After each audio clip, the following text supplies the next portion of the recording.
I think for anyone still playing or in something where they don't want to be and they want to move into something else, I would just be very careful about who you talk to, and you never know who you're going to meet that's going to end up in another life, right? Like, some of my biggest clients are from AIC that I never met them, but they know I'm in New York.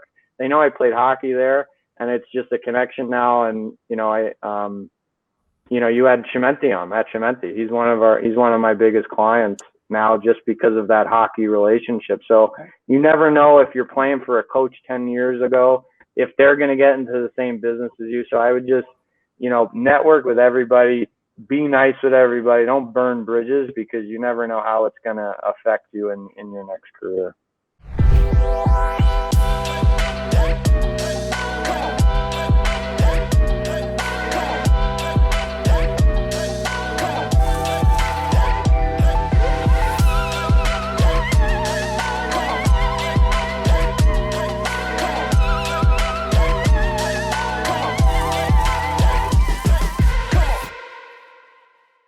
Welcome, everybody, to the Pucks to Properties podcast. We're going to have a lot of fun because we got Tom's brother, Steve, on this call, and there's going to be a lot of stones breaking. But before we actually start, welcome to Pucks to Properties. This episode, like I said, is going to be very, very fun.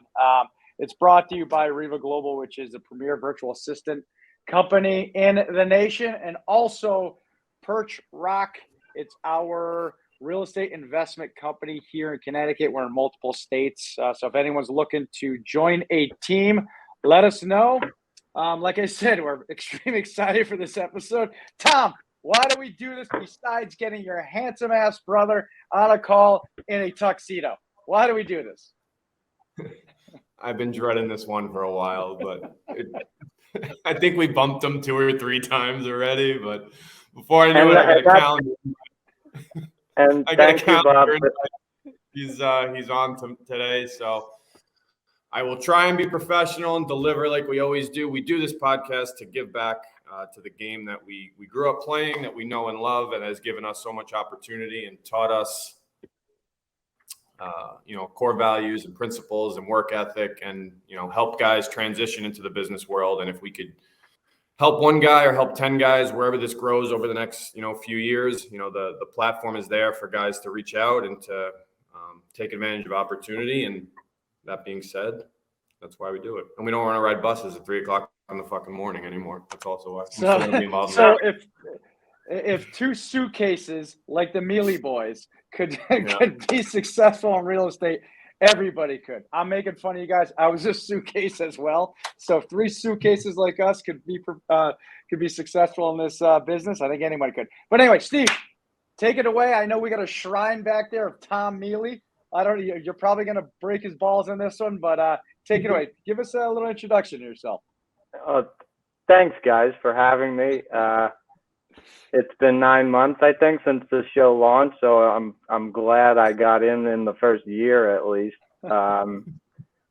Couple other things, Bob. I don't know if you know, but this name of this podcast came from me. So another reason why I'm a little upset I haven't been on the show a little earlier.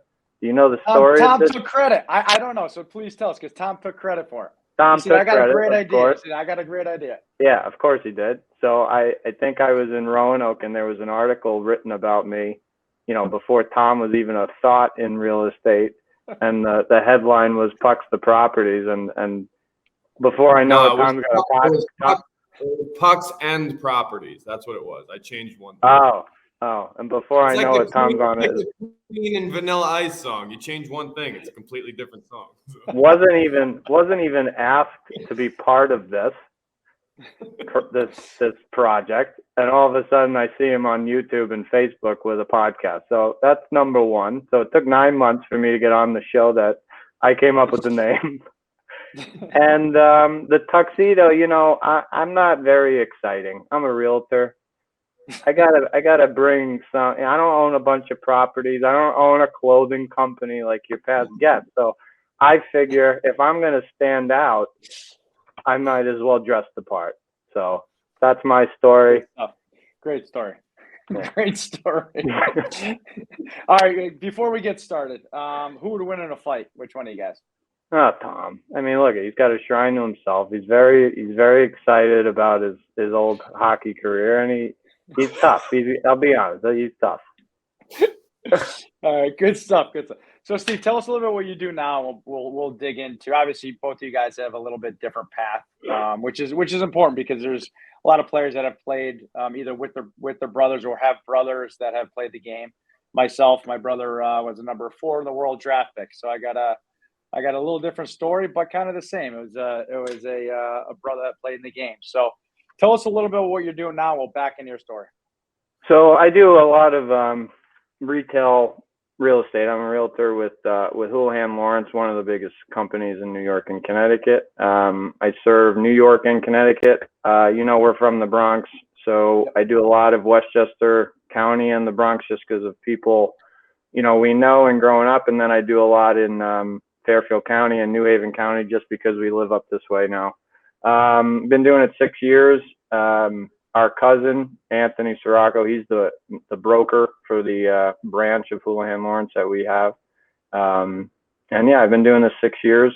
I don't know if Tom mentioned, I got him into real estate. There's another credit that he probably doesn't tell people, but yeah. Good stuff. So what got you into it? So we're back into it. Obviously, you played pro for a while. So if you pull up, obviously, your elite prospects or hockey DB, you went to AIC. Did you guys play together? I know you guys 3.5 years apart. Did you guys play together at all? Yeah, 2 years, yeah. Oh, nice. Very cool. How was that? Actually, how was it playing with your brother? Did you have fun or did you hate every second of it?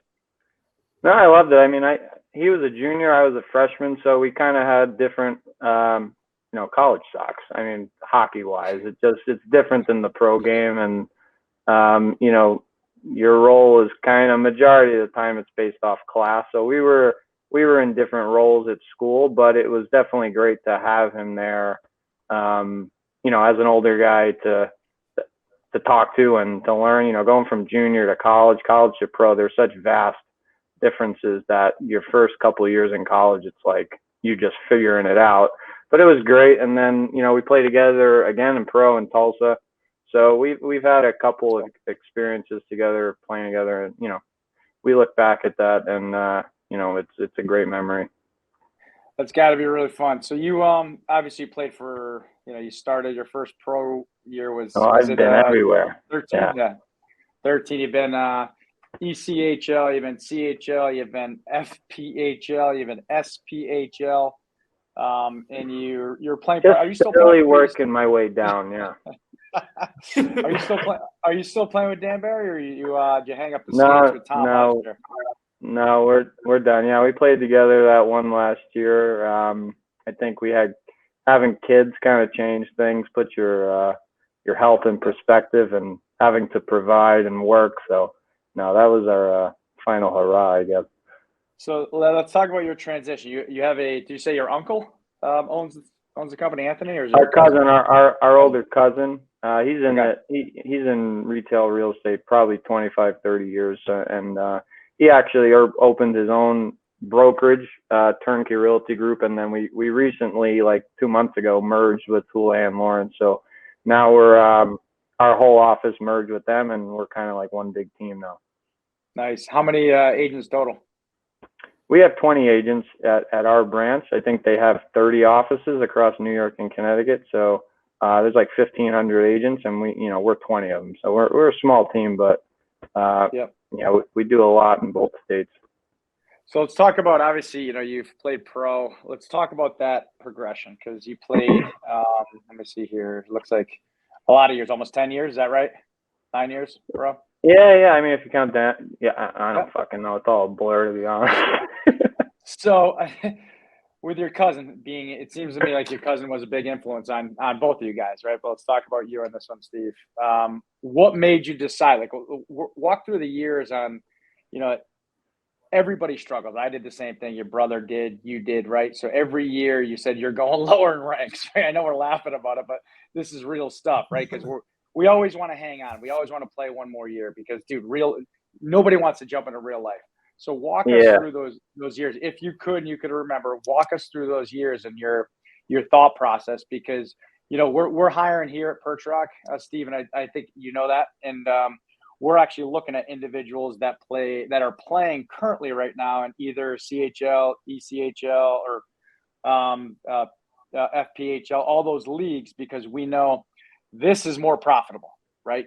Doing what you do is more profitable. Doing what we do is way freaking more profitable. So let's walk through your thought process on those years and how, in your mind, your transition, and, you know, what happened? Like, how did that work? Yeah. So, I mean, after college, everyone, especially when you play Division I, you know, everyone thinks they're going to the NHL. You know, you have that certain mindset of, I'm going to play at the highest level. I've made it this far. I've gotten what I've wanted from putting the work in. So it's just, you know, going back, you're 20, 21, 22 years old. You're not really thinking about anything else. And I graduated AIC. I went to the East Coast League. I bounced around there for, you know, a full season pretty much. And then I was back down in the SP, called back up. And the first couple of years were kind of like still not thinking about anything else but hockey, right? I just thought this is part of it. I had Tom playing, you know, he was already in the pro ranks for a few years already after college. He was telling me, this is how it goes. You just got to do it. You know, don't unpack, you know, play your role, and, you know, keep your mouth shut unless spoken to. So for a couple of years, you're just grinding it out, getting on the buses. All right, I'm getting waived. Okay, I got traded. All right, I'll go there. And then I think Tom knows the story about when we went to OKC for training camp. So we went to the A in training camp before the coast season started. You know, a lot of guys would get invited to, you know, the higher camps just to fill some spots. And we were playing in Tulsa, and OKC was down the road. So this is probably three years into my career. We went to A camp, and we're playing an exhibition game against Bobby Butler. I don't know if he's still playing anymore. I think he came up on JR's episode. Huh? This came up on a previous episode with Bobby's brother. Yeah, we had his brother on. Oh, really? Yeah. Yeah. Well, Go ahead. Then I guess you know the story already. But we were in I don't even know who we played for, San Antonio or someone. He got sent down to the A, and we were playing him, and I was covering. I'm a center, so in the defensive zone, I'm pretty much a defenseman, and I'm covering him. And there was one, I'm in the corner with him. I'm holding him against the boards. He goes up the wall, stops, cuts back, absolutely stiff arms me in the fucking face, and just takes it along the goal line and just roofs it. And I literally said during that shift, like, that's it. This is as high as I can go. This is the limit. I don't have the genes to play at this level. And I think, honestly, that year is where it really started to, you know, we went back to Tulsa, and then I got dealt to Kalamazoo, and then back to the SBA. And they kind of, you know, that wave of transitioning from different teams started again. And I just that's where I really started to think, like, okay, I'm not playing in the A. I'm not going to get to that level. You know, Tom was called up to the A, and he was a fourth liner. I was a third liner, 10th forward in the coast. I was, you know, a top line guy in the SP. So I eventually decided to just forget the coast, you know, forget that schedule. It's out of, you know, in my opinion, out of all the leagues, it was the worst travel. It was the worst schedule. So I went to the SP to play for a guy that Sam Fatorik. I don't know if you know him. He played a lot of AA games, probably the most coast games, I think, in history. He was the new coach of Roanoke, and he drafted me in an expansion draft. And I told him, I'm like, I'm never going to Roanoke. Like, that's not happening. Like, I know nothing about it. And I ended up being there for 3 years, met my wife. So in that time, to answer your question, when I got cut from the A and I was still circling around, I just started thinking, what am I going to do? And I liked, you know, hockey players, they don't have a full day of activity. So you're done at noon. I'd be home watching flipper flop and house hunters and flip this house. And I was like, wow, this is, I love houses, to be honest. I love the architecture. Maybe an episode of Jerry Springer in there too. Yeah. I mean, you got some, you catch the Deal or No Deal at 11. And so I just love those house shows and flipping houses. And I said, well, what's the first thing I can do to learn about this or get into it? And I just said, let me get my real estate license. My cousin was the broker. So he said, you'd be a good salesman. I love talking to people and like Tom. So I thought I had a good niche for it. And I got my license online while playing. Just after practice, would go to a coffee shop and for 3 or 4 hours and just did the course. Nice. So your turning point was getting. You didn't know that? I didn't know you were doing it while you were still playing. No, I thought you did it in the summer. To be honest, we'll get there.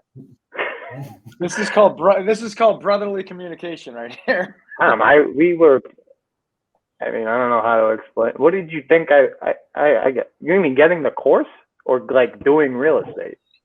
No, I don't remember you studying while you were still playing. I thought you did it in the summertime. I mean, Jesus that's Christ. how in touch we were, I guess. You guys are tight. Tom was too busy playing games and getting ready for games. I guess I was the healthy scratch in the coffee shop getting my real estate license. That's probably what it was. All right. Let's rein it back in. All right. So the TSN turning point for Stephen Mele was the stiff arm from Butler. You realized after you get the puck got roofed, you're like, oh shit, I need to find a better path to making money. Thanks, Bobby. I really appreciate it because I don't know how long I would have gone on. So, all right. How much money, and this is actually really important. So how much money were you making in the Coast? At that time, the most I ever made was like $625 for Brampton, and that's just because we were buddies with the coach, and he helped me out there. But I think most of my, $625 Canadian. No, was it? I don't know. It was Brampton. I think it was US. I'm not sure. But either way, the most like common, I even made $500 over my career average probably. Jesus. All right. So the reason why that's an important question is, a lot of people that are in your situation, what advice would you give them? I mean, you're making that's $2,000 a month. Like, how the hell do you live off that? Like, look, I know you probably have your housing taken care of, but what would you say looking back at your playing days and individuals that are in that position right now and looking at real estate? Would you say it's a no-brainer? What advice would you give them today, right now, to your prior self, if you will? I think, we talk about Tom and I, wasting a lot of years. I think I played 8 years professional, but I think for the guys playing now, I was always good at saving and budgeting because at that level and that amount of money, you have to, right? If you're making $500 a week, they figure out a way to not take too many taxes out and stuff like that. But if you have a car, food, you want to go out with the boys, you're down to saving $150, $200 a week. So I would just say to budget and save as much as you can so that you could get into real estate investing or any type of investing when you're done. So one is to save. And then the other thing would be, I think it's beneficial for guys to do it because I do think the grind and getting shipped around and the mental toughness that you have to go through it is where I think we're so much better at what we do than the average person. I think, like Tom said, and I don't know if that was on air, but there's literally, there's a lot of things worse than waking up on a bus at 3 a.m. in the middle of nowhere to unload a bus in a snowstorm. But in that occupation, there's nothing worse. It's brutal. And I think for what we do now or what I do now, I can't wait to get up in the morning and do what I do. And, it came to those guys, when you're not fully in it anymore, I would say just start looking at something else. And I think that's what happened to me. It's like I didn't like going to practice anymore. the games were the only fun part, hanging out with the guys, but the process involved just wasn't there for me anymore. And I think, to those guys that are doing it now, if you don't love the process of being successful that, me and Tom had for a long time, we used to, and I think we got so far because we had each other, training every day and pushing each other to get, it's hard to get to the levels we got to. So once the process is not in your heart anymore, I would say, start thinking about something else. And I think, I just wrote that down because when you don't love the process and anything, Steve, I mean, you're 100% right. We talk about that on some of the prior episodes, and we never use that terminology, but that's a great way to put it. When you stop loving the process, it's time to go, right? And it's typically, it happens when you have to train, right? When somebody's not looking, it just gets tiring, right? And it's we'd always wonder, like, this guy quit at 26. Like, why would he hang it up? And, you look back and it's like, every player, every sport, it's not just hockey. They go through such mental grind and mental, it's tough to get up and train like you need to train day in and day out to play 2 hours a night. The training and the process in between. I tell everybody, they ask why you're not playing with Danbury and why did you quit? It's just, there's so many hours involved that people don't see. They only see the hour and a half, 2 hours of the game, but they don't see everything you put in to play the game. So yeah, I think you're right. It's just once that process is done and you don't have the heart for it, why do it? Well, let me ask you a question. So let's anchor off that, because hockey is the same as business and the same as real estate right now for you guys, for you and us, right? For Tom, obviously, for you, Steve, and myself. So what does the process look like now in real estate? So you went from not loving the process, which was training in the process, to loving the process now, because you explain a little bit what that looks like on the other side. Yeah. So for me, I'm in real estate 6 years. I'm doing it full time, probably 3 years. When I was playing, I was in real estate. So I would play and, from September to April, I'd be away, and then I'd come home, sell real estate, catch up with old clients, show some houses over the summer. Me and Tom were doing construction. So I was doing construction, selling houses, and then I would leave, right? So I didn't really, for 3 years of the 6, I really didn't have a process or systems in place. I think now that I'm doing it full time, and this is my house, my main income from my family, it goes back to the dedication I had at 18 with Tom, getting up in the morning and going to the gym and doing all of the right things to be successful. Now, the last couple of years, I've been trying to find like a purpose for what we do, because it's so lucrative. You can lose your morals of what you're after, right? And what you're really doing this for.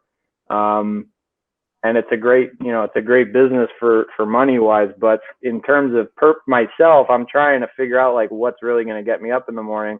And I really, truly, I sell $1 million homes, occasionally, but I get more satisfaction from finding a family, like a house for $450,000, that on closing day, they're really happy and, excited to start their new journey, opposed to the $3 million house that takes 2 weeks to close and it's all cash and there's really not much involved.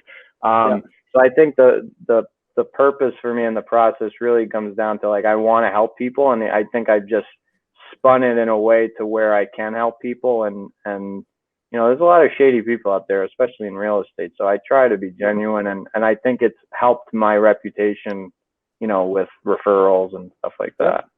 So this is a question that actually goes back to what you do. What type of hockey player were you? It depends on the level, right? Well, let's start with college, right? Let's start with college, because this is kind of important to what you just said. Yeah. So college, I think, if someone's listening to this that's not a hockey player, the level before college is junior hockey, right? And most people that get scholarships from junior hockey are studs and point guys, and college, you can't fight, so it's very rarely a school is recruiting someone that can fight, because you can fight in juniors but you can't fight in college, so it's kind of weird. So I think everyone going into college is a point guy and was a stud on their junior team. And then in college, I kind of realized, especially the first couple of years, that the juniors and seniors are the studs, and you're bottom of the totem pole, and you have to grind and hit and kill penalties. And then it gets to a point where you get an opportunity on a power play in your junior, senior year, and then you can put up some points. And then, so first, second year, I was a grinder, just PK guy, just trying to make the lineup. There's fucking 12 lines in practice in college, and you're trying to make the fourth line.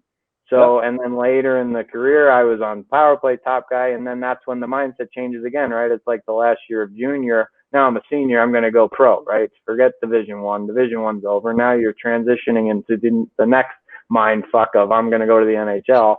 So, then it was a rude awakening when I went to Greenville after college, because now I'm in the East Coast League. There's drafted guys. I'm back down the totem pole, and what are you laughing at? They're in line.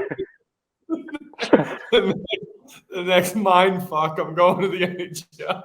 Yeah, I mean, you put up 20 points in 30 games in college, all of a sudden people think you're a stud again, and it's a roller coaster of egos. And you go to pro and you're back down to 10th forward and third line, and I was grinding again, blocking shots with my friggin' hands and fighting goons, and all of a sudden you get sent down to the SP and you're a point guy again. And it's just like, it's a mind fuck. There's no other way to do it, because you got one coach telling you at one level, you're a stud, stay here, you'll get as much money as we can give you. And then the next level, it's like, all right, you're scratch, let's do some boards. And so at each level I was different, but I think overall, towards the end of my career, I was in the SP and more of a point guy and a leader and stuff like that. And that's what I really ended up,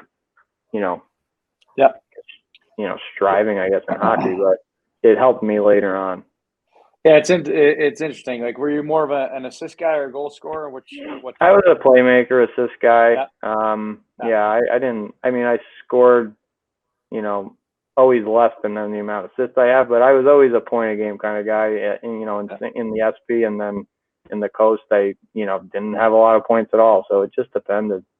Yeah, no, it's pretty interesting because you made the comment where you said your purpose now is you want to help families, right? Because that's like a server's mentality, right? So you look at that and you relate that to hockey. That's more of an assist guy than a goal scorer, right? Yeah, so pretty look at that. Interesting how that works. So you I can never put it all thought together. of that. And you look at your brother. Your brother was a plumber. He's like a fucking hammer, dude. Your brother's a hammer. We are cut from the same cloth, but very different. Tom got one of the best testimonials today. Or was that last night, Tom? Which was it? Was it last night or was it today? That was this morning. This morning. Very nice testimony. That closing was yesterday. She sent it this morning. So what he failed to tell you, did he tell you it's from his daughter's fake email account and he wrote it? So someone was phishing him. He was phishing himself. Yeah. Oh, Jesus. You guys, unbelievable. Well, proud of you, Tom. I think I'm rubbing off on you a little bit. So, hey, just to keep going along with I promise Bob and Adam it's going to be a lot smoother in 2023. We're not going to come out of every closing with bruised ribs and black eyes. Yeah. He just came out of the corner with I don't know, with Tony Twist or something. All right, another thing you mentioned, and I know, Tom, we're getting at the 30-minute mark. I know you have a couple questions. I know you wanted me to take the lead in this because obviously it's your brother. But one of the things you said is each level you have to change your game. Talk a little bit about how that relates to business too, because I think that is a very, very important, because you get knocked down the totem pole, right? Let's call it what it is. Each level, if you go down, you should be the best. You go up, you're not the best. You got to keep working your way up. Talk about how that relates to business for you. So I think with hockey, the thing is like hockey players know hockey players. I mean, you can walk into a bar with 20 different kind of athletes, and a hockey player can point out who the hockey player is. And I think in hockey, there's different kind of coaching styles, right? So even though you're cut from the same cloth, they have a different mindset. And I think the same in my business is like, not everyone's a hockey player and not everyone has the same thought process as you. So you have to be kind of like a chameleon in business. And I think that's what helps me in my sales is like, I can kind of adjust anyone's system, right? If I meet a buyer that acts a certain way, it's like hockey. Like you have to adjust to that coach's system. And, you know, I'm here to help them. I'm here to help that team win. I'm here to help this buyer find the house that they want. So I think in business, I kind of relate to the people. I'm a good judge of character. So from the get-go, I can meet someone and kind of judge what kind of person they are. And to be honest, like, you know, I get paid from sellers, obviously. On the buy side, you don't get paid from the buyer, and people don't know that. But, you know, a seller, especially, they're hiring me. Like, you know, the coach is hiring me to play on their team, and the sellers interviewing me to play on their team. So I just try to adjust to them, and I kind of relate that to hockey in terms of what kind of coach do I have here? Is he going to be a hard ass, or is he going to be a player's coach, and we're going to get along, and I can, you know, say more what's on my mind, or do I have to reel it back and just stay to myself? So I think that's how it relates, is just adjusting to different kind of personality. I mean, I think, you know, you're the first person who ever said that. I think that is a very important piece to give to anybody listening to this is, in business, you got to adjust to anyone's system, right? If it's their system, we adjust to their system. If we get hired by somebody, it's their system. Can we offer opinions? Of course we can, but you start with their system, and you got to be a chameleon and a team player. So you nailed all of those. Tom, take it away. I know you have some couple questions you want to ask your brother. So, yeah. So I'm actually out of time. I don't know if everyone noticed, but Stevie, he sat back in his seat with his tuxedo. Like, oh shit, what the hell is he gonna ask me now? No, I think this is just a fun episode for a variety of different reasons, because, you know, Bob and I talk about what a lot of guys in terms of, you know, their new identity getting into the business world. And for you, you know, sitting here interviewing you, it's almost comical and difficult, because it's like, you know, it's me. And, you know, Bob, when I met Bob didn't know me from a hole in a wall. So I think that I have two questions. What was the hardest part for you, you know, getting out of hockey and getting into real estate, and basically not being known as Stephen Mele, the hockey player, anymore, and being taken seriously as, you know, a business professional? I'll keep this serious. I think the biggest question, and I read a lot of books. I read a lot of, you know, big realtors or entrepreneurs or coaches or whatever. And I think they all say the same kind of thing. You got to find your why.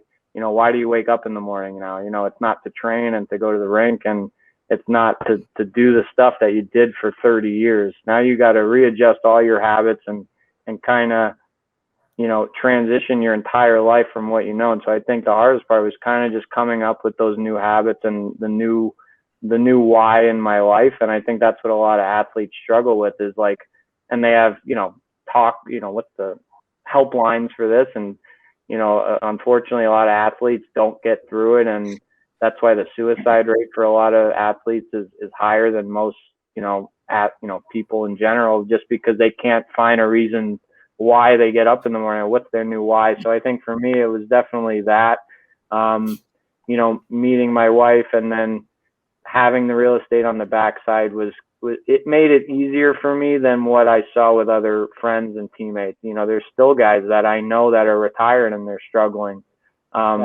From hockey, I mean, they have real jobs, but they hate their lives.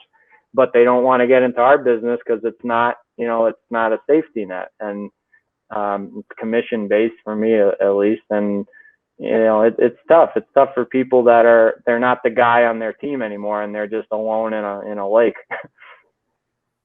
So what would your recommendation be on that side of it, right? They're because we can unpack that for friggin' hours on that one. Yeah. But that's important, because you say a lot of people hate their lives and their jobs, but they're too afraid to jump into what we do think about this. What we have here in the office is a locker room. We created a locker room type atmosphere to where guys come in, they laugh, they work their ass off, right? And they love being around each other. So how do you go from the shitty safety net to being confident to go all commission and being in that locker room?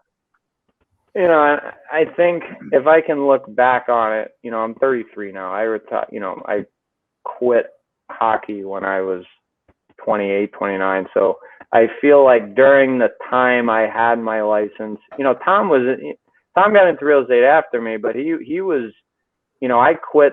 We were in construction together in that intramural, you know, that middle phase of, do I get into real estate full time? Do I stay here because it's a nice, safe, big paycheck, you know? And I left first, and then Tom kind of quickly saw me do it. And I think it goes back to our training where he kind of just piggybacked and said, fuck it, I'm going to do it too. I would go back and talk to people that did it. You know, I would find people that are out of hockey or out of sports and see and talk to people in a business or something that I'm interested in, and just find someone and say, like, how'd you do it? How'd you do the transition? Like, I just talk to people. I would talk to people that, and I still think that I always talk to people that I want to be in their position, or always you are what you eat, and you are who you hang around with. So if you talk to the people where you want to be and what they're doing, and you know, you don't want to talk to people that haven't done it before, you know, or talk to your parents that don't understand sports. Like, they're not going to get it. You know, they can give you advice on what to do, but you got to find something you're interested in. You got plenty of time in the day, and just network and find someone that is in that field that was in your position. And I think you'll get a lot more clarity. I like it. Tom, what else you got? No, I think it's a good point, because if you think about, you know, the way, and I give kudos to you because, and this is just me being real for a second, I give kudos to you because you did it, but you're in the retail world, whether you're big brokerage or mom and pop brokerage, you're on your own. You know, at least with me, I think the transition was a little bit easier because I walked into a space and a team environment. I joined a team and basically was just set up for success, where, you know, everything was provided for me as long as I worked hard, trusted the process, and listened. You know, you got out of hockey, and even now, you know, I talk to you every day. I see you, you know, you live up the street, but from a business standpoint, I see you, you know, scaling your own individual business on a day-to-day basis. And I think you're doing it in a lot more of a difficult way than I did it. And, you know, just look at last week, you're a new client of REVA, and, you know, you're going to utilize that platform, but you wouldn't even know what REVA was until, you know, I brought it up to you. And the reason I know about it is because of the world I'm in. So, you know, and you experienced it, and and you experienced the VA, and you said, like, you know, I wear 12 hats right now. Thanks, Bob, for opening REVA. We start this week with my VA, but it's like, I talked to Tom, and, you know, now I have you I can talk to. It's like, I'm hoping this VA is going to take a lot off my plate, because Tom, you know, I'm big on time now, and Tom is in the industry now. So I have someone to talk to that experiences having people to help out. And I think the biggest thing is control, right? You don't want to give up control, and you want to do things your way because you're nervous and stuff like that. But I think it goes back to talking to people that are in it and taking advice from people that are in your situation or were in your situation. Like, our crazy Italian mom is never going to understand, you know, what we went through mentally. You know, she knows, she watched us on TV, but the mental grind, you know, only people that go through it know what you're actually going through in terms of retiring and getting into a new life. You nailed it, dude. You nailed it. What's your day-to-day like right now in terms of, you know, how you're scaling your individual business? So I'm, you know, it's like I'm back 10 years ago, and I'm waking up early. I'm up at 5. I'm in the gym by 5:30 and home by 7, because now I have a son, right? And I want to be home when he wakes up. And then, you know, it's all about routines. And, you know, my old routine was to wake up, go to the gym, and eat. Now it's I wake up and eat with my son. So I'm trying to make it as similar to my old routine that I did, and it was successful. So I hired an assistant with Bob's company. I'm going to try and hand them off as many of the tasks I'm good at sales. I'm good at talking to people. So I'm trying to get out there more and sell. I don't want to do paperwork. I don't want to do the petty stuff that keeps me from being out there and showing properties. So hopefully, Allie helps me out and she's good at what she does. And, but yeah, I'm just trying to create new routines and and great habits so that I get to the level that I was in hockey. And, I don't know what that level is, but I'm happy with where I am in life. I don't think it's about, selling a certain amount of houses. I think it's just needing, providing for my family and just being happy with where, I'm at. I like it. Tom, anything else on your end? No, you're up. Take it away. All right. No, Steve, this has been great. I just took some notes on this because I think it's important from your transition and some important things that I just wanted to talk a little bit about because, when you're talking about you're trying to find a purpose, you're talking about when you don't love the process, right? So I think it starts with, if anyone's looking for a formula, number one, you got to start with what your new why is, right? Whatever that new why is. And then you can implement your new training. So your new training is reading, studying, right? All because of that why, right? You're doing podcasts, you're doing some YouTube channel stuff. It's great because obviously you're branding yourself, etc. Readjusting habits. We all have to do that. You're 100% right. You just talked about a good one. Now you're getting up at 5 because you have a child. So now because you want to eat with your child every day. I went through all of that exactly what you're talking about too as well, Steve. Back in the day, I'm a little older than you. My oldest kid is 19. My youngest is 13. So now you got more time back, no? I do, 100%, 100%. Yeah. And then the last thing I want to put down is the importance of, obviously you had your cousin as a mentor. And also you look at your network, you look at the people you hang out with now are way different than the people you used to hang out with. So I think that's really, really important for any one of us to really take a step back and to see who we're actually associating ourselves with and who we think we should be associating ourselves. I know we were kind of chuckling about your mom, but it's true, right? She doesn't understand what you guys went through, right? A lot of our parents didn't because they were never in your shoes unless, your parents played pro hockey. So with that being said, any parting words, Steve, you would have for anybody listening to this episode? No, and just to finish what you were saying, like some of my biggest clients now are, alumni from my school that played hockey. So I think the parting words is like, hockey is a small world, and a lot of the times you end up on teams because a buddy, and that buddy talks to the coach and stuff like that. I think for anyone still playing or in something where they don't want to be and they want to move into something else, I would just be very careful about who you talk to, and you never know who you're going to meet that's going to end up in another life, right? Like, some of my biggest clients are from AIC that I never met them, but they know I'm in New York. They know I played hockey there, and it's just a connection now. And, you had Chimenti on, Matt Chimenti. He's one of my biggest clients now just because of that hockey relationship. So you never know if you're playing for a coach 10 years ago, if they're going to get into the same business as you. So I would just, network with everybody, be nice with everybody. Don't burn bridges because you never know how it's going to affect you in your next career. And dress like Steve, not Tom. That's the other takeaway. No one is ever going to dress better than me on a podcast. I'll tell you that.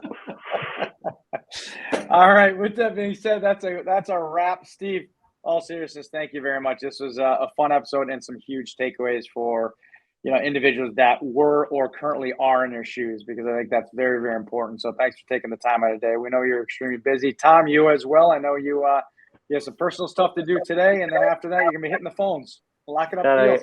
Gotta hang up more pictures of him. I promise to be on the phone today. Hold on, a shout out to Tom. Tom was the winner in the office this past month, so he gets a nice dinner date with me and Adam. So make sure you dress like your brother when we go to dinner. What'd you do, Tom? Congrats. I don't know what I do to earn this. Highest volume of sales. Tom Mele. Look at that, Tom. Yep, Salesman. Salesman. So anyway, all right, Steve, thanks a lot. Tom, thanks a lot. Awesome stuff.